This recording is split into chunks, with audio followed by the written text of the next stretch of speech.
नमस्कार भावांनो, सगळ्यांचं सहर्ष स्वागत आहे। आज आपण आलो आहोत नागेश्वर मंदिरामध्ये। आता जे नागेश्वर मंदिर आहे ते 12 ज्योतिर्लिंगांपैकी दुसरं ज्योतिर्लिंग आहे। तर चला बांधवांनो, याच्याबद्दल जाणून घेऊयात, याची माहिती घेऊयात, याची हिस्ट्री जाणून घेऊयात। आणि हे मंदिर खरंच खूप सुंदर आहे। आता रात्रीची वेळ आहे म्हणून एवढं स्पष्ट दिसत नाहीये, परंतु खरंच भावना आपल्या स्पष्ट आहेत, जरी व्हिडिओ क्वालिटी नसली तरी। तर चला बांधवांनो, आता मंदिराच्या आतमध्ये आपण चाललोय आणि अशा प्रकारे सिस्टीम बनवलेली आहे। म्हणजे आता गर्दी वगैरे काहीच नाहीये, कारण श्रावणचा महिना नाही चालू आहे। कारण श्रावणच्या महिन्यामध्ये भरपूर गर्दी असते आणि आत्ता तर आपण एकदम ऑड टायमिंगला आलेलो आहे, म्हणजे ह्या टायमिंगला कोण नसतं। तर मित्रांनो, आपलं बघा चांगला दिवस होता, कारण जसंच आपण आतमध्ये प्रवेश घेतला तशीच आरती वगैरे सुरू होती आणि खरंच आरती खूप दमदार होती। खरंच खूप भारी वाटलं आणि सकारात्मक वाटलं। तर आरतीचे टायमिंग मी तुम्हाला शेवटला सांगणार आहे, तर व्हिडिओला शेवटपर्यंत नक्की बघा। आणि बघा मित्रांनो, भरपूर सारे लोक इथं जमलेले आहेत, भरपूर सारे भक्त बांधव इथं आरती हे करतात, आरती वगैरे करतात, पूजा करतात। तर चला बांधवांनो, आता याचा थोडासा इतिहास मी तुम्हाला सांगून देतो। तर याचा इतिहास अशा प्रकारे आहे नागेश्वरचा, की एक दारुका नावाची राक्षसनी होती, ती भक्तांचं अपहरण करायची। म्हणजे जे महादेवांचे कट्टर भक्त असायचे त्यांचं ती अपहरण करायची, त्यांच्याबरोबर दुर्व्यवहार करायची आणि त्यांना तुरुंगात टाकून द्यायची। तर तशाच एक भक्त होत्या सुप्रिया नावाच्या, त्या महादेवांच्या खरंच खूप मोठ्या आणि अट्टल भक्त होत्या, नाही का, म्हणजे एकदम असे कट्टर भक्त होत्या, त्यांच्याच भक्तीमध्ये 24 तास लीन असायच्या। तर एक दिवस ह्या राक्षसनीने त्यांचं अपहरण केलं, त्यांना तुरुंगात टाकलं।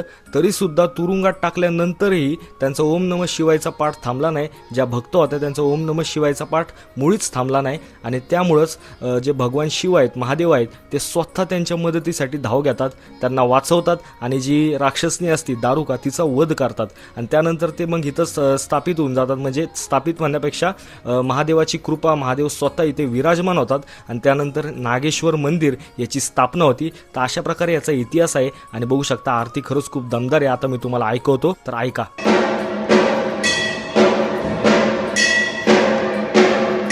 तर भावांनो, तुम्ही आरती वगैरे ऐकली असेल। आता हे शेवटचा विषय होता म्हणून त्यामुळं एवढं जोरात एकदम तामझाममध्ये नव्हते वाजवत ते, परंतु आपल्या यूट्यूब शॉर्ट्सला मी टाकणार आहे, तर तिकडं बघा एकदम दमदार अशी आरती तुम्हाला बघायला मिळणार आहे, म्हणजे एकदम सुरुवातीची।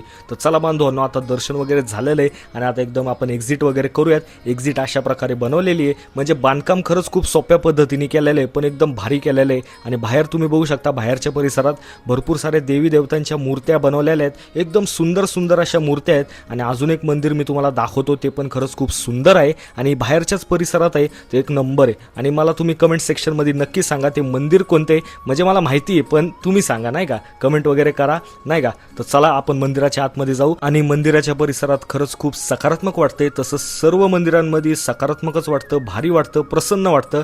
तर मित्रांनो, पाया वगैरे पडून घ्या आणि कमेंटमध्ये सांगायला विसरू नका हे कोणते देव आहेत म्हणून। तर भावांनो, आता दर्शन वगैरे झालेलं आहे आणि खरंच खूप भारी वाटलं। तर चला आपण आता एक्झिट करूयात आणि तुम्हाला ती मूर्ती दाखवतो महादेवाची, तशी तुम्ही सुरुवातीला पाहिली असेल। ही 25 मीटरची भव्य मूर्ती आहे। तर चला भावांनो, भेटूयात।